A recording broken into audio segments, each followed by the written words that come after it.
My name is Ryan Cox with the GEICO Honda team, and I'm the new R&D Director for the team for 2020.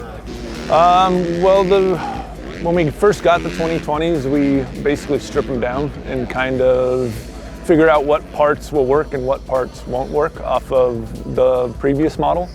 For 2020, it wasn't a lot of huge changes. It was mainly the frame and some engine changes. But for us, the chassis was a huge benefit with the frame. And Honda is really good at doing, I guess, their homework with all of the changes that they made. And not one guy that got on a 2020 really had any complaints at all.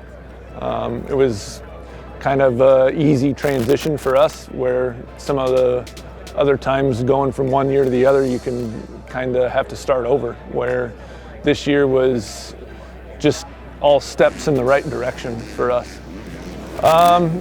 So with like the engine side of it and some of that, we're always trying to progress.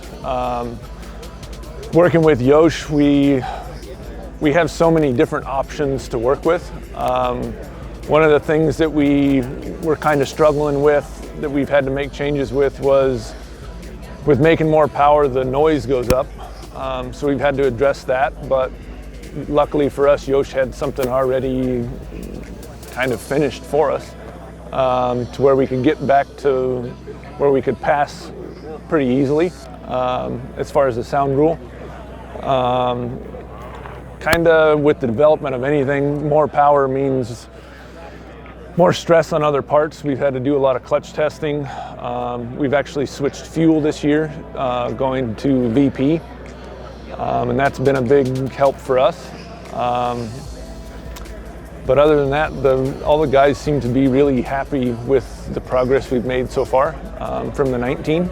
Yeah, with such a big team, with 6 guys, we have kind of a whole range of different riding styles.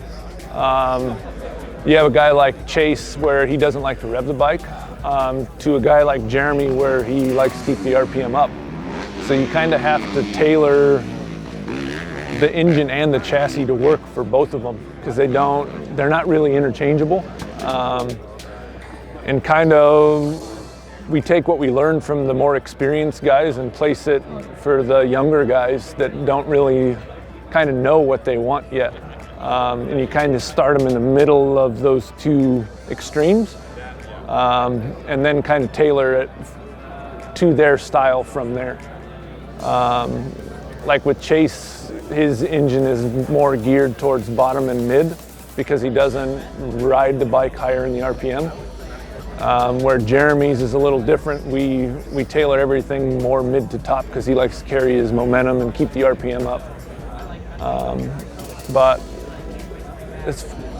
the other extreme too is size. We have Chase that's 6'2" or 6'3", and then we have Jeremy he's probably 5'5" or 5'6".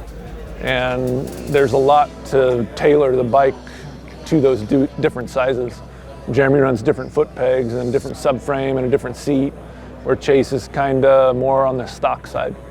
I think you're seeing more of the younger kids riding a 4-stroke better, because they never spent time on a 2-stroke.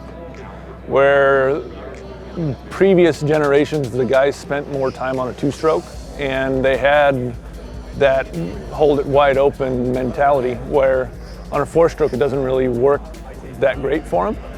But we're getting to the end of that kind of gap, where, I mean, some of the guys that we have on our team have never ridden a 2-stroke other than mini bikes. So